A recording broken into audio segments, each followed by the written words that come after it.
Good afternoon, my Real News Media TV family. Welcome back to the channel for another news update. And in the news this afternoon, family heart broken as a man dies 2 days after arrest. A Clarendon family is seeking answers after their relative died while in police custody at the Chapelton police station on the weekend.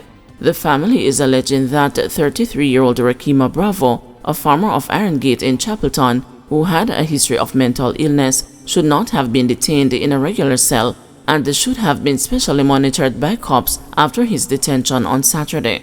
Reports are that about 4:50 a.m. on Monday, the lawmen were alerted to a commotion in the lockup where they found Bravo on the floor of his cell in a pool of blood with a laceration to the back. He was rushed to the hospital where he was pronounced dead on arrival. The news understands that Bravo was detained after allegedly attacking his grandmother with a knife and destroying her property. He was reportedly charged with assault at common law and malicious destruction of property.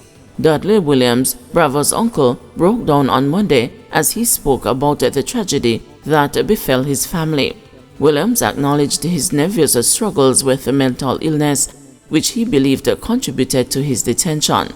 "Me feel it bad. Me feel it to my heart," he said.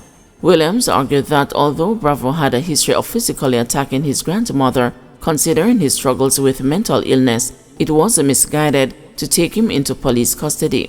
He believes that a more compassionate and supportive approach was warranted. He added, "Me the Kingston and me hear say the police them come and lock him up to how him a behave. Him chop down everything and so on. Him misbehave pan him grandmother, you know. Go in there with knife pan her and liquor and some little things. So the police them come and see what go on and carry him go lock him up." The Independent Commission of Investigations and the Jamaica Constabulary Force are probing the death.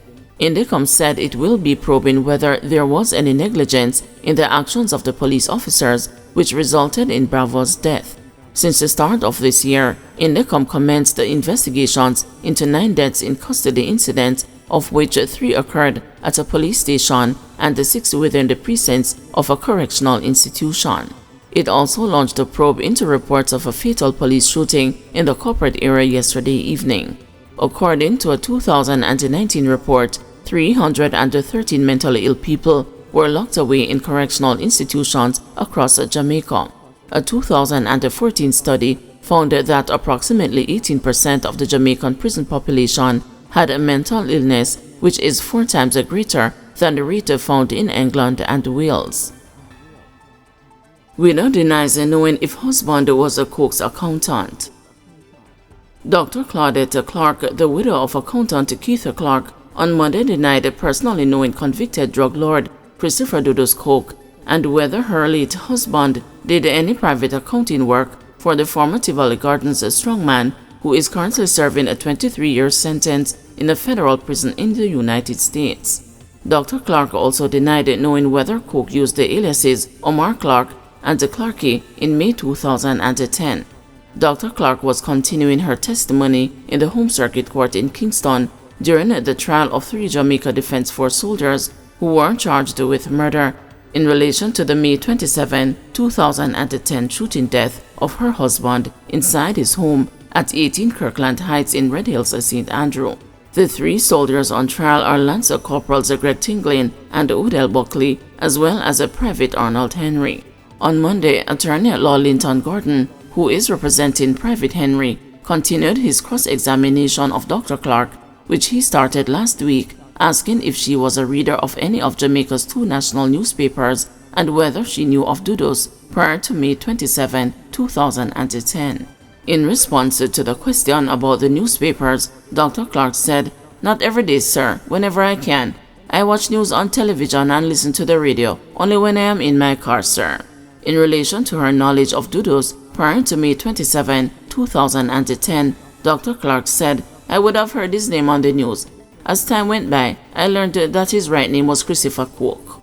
Gordon asked Dr. Clark if she knew him only by the names Christopher Coke and Dudu's.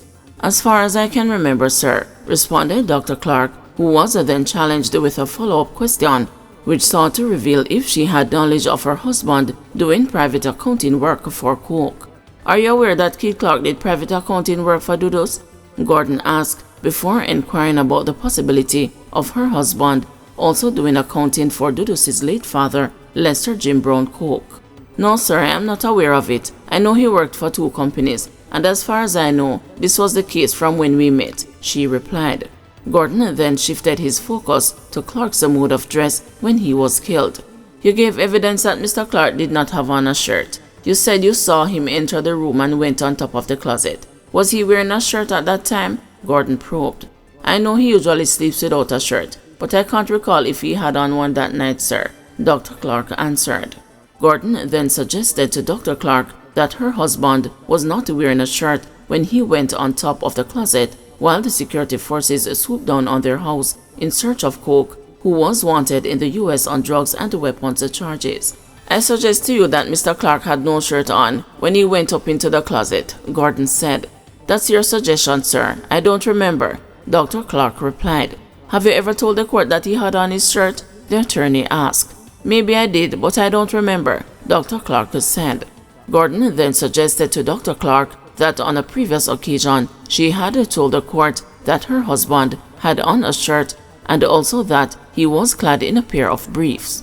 An annoyed Dr. Clark responded, Okay, sir, I didn't know it was a crime if you don't wear a shirt. The attorney further tested Dr. Clark's memory of what her husband was wearing when he was killed. Was he wearing a pair of pants? Gordon asked. I don't remember, sir, she replied.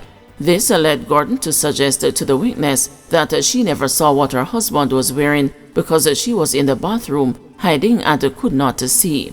Dr. Clark had previously testified that when her husband was climbing on top of the closet, she was standing by the bathroom door before she closed it. Gordon then posed some more questions to the witness, trying to prove that she did not see clearly what was happening inside the room at the time because it was dark. Have you ever stated that the room was dark? Gordon asked. Dr. Clark responded, saying she had previously stated that because I couldn't see the small items or whatever the soldiers were picking up off the floor. I could see people coming into the room because light was coming through the window. They had their helmets in their hands and were picking up some small things. Gordon insisted that adequate light was not coming into the room from outside and therefore she could not have possibly seen everything that took place.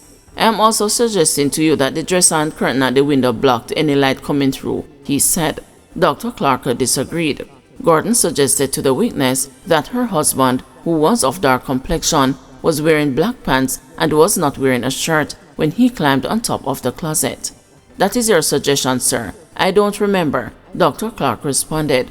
She disagreed with Gordon's next suggestion that when her husband went on top of the closet, he assumed an ambush position so he could ambush anyone coming into the room. She said she couldn't recall if her husband told her why he was going on top of the closet. Earlier in her testimony, Dr. Clark had said she was at home with her daughter and her husband when she heard sounds of a hovering aircraft over her house, along with continuous explosions outside the house. She said that despite looking through the bedroom window, she couldn't identify the figures moving around in her yard. She said it was her neighbor who alerted her to the presence of a lot of police and soldiers. She also told the court that she shook her husband, who was sleeping, and told him to get up. She said that when he got up, at a particular point, he took up his licensed firearm and left the room. The widow said that when he came back to the room, he told her and their teenage daughter to hide inside the master bathroom and to close the door. Clark then climbed on top of the closet. Eventually, members of the security forces got to the master bedroom, at which time she said she heard someone shout "gun," and then her husband was shot dead. He was shot close to 30 times, including in the back, and also fell from the top of the closet, estimated to be 10 feet high. On Monday, Gordon pressed Dr. Clark to say if her husband told her why he was climbing on top of the closet. Did he say he was going up there to see who was coming into the room? Gordon asked. I don't remember if he used those words, Dr. Clark said. When he first left the room and went out to the front room, when he came back he told us to go into the bathroom. He didn't leave the room again. He just went on top of the closet. I don't remember if he said anything during that time while climbing on top of the closet. Gordon asked if she had requested that her husband come into the bathroom and hide too. Dr. Clark said, "Yes, sir, but I don't remember his exact response." The attorney then suggested to the witness that her husband declined her request and accused the widow of lying, ignoring questions, and telling stories. Seemingly offended by the suggestion that she was telling stories, Dr. Clark said, "I'm telling stories, sir. So your suggestions are not stories, sir."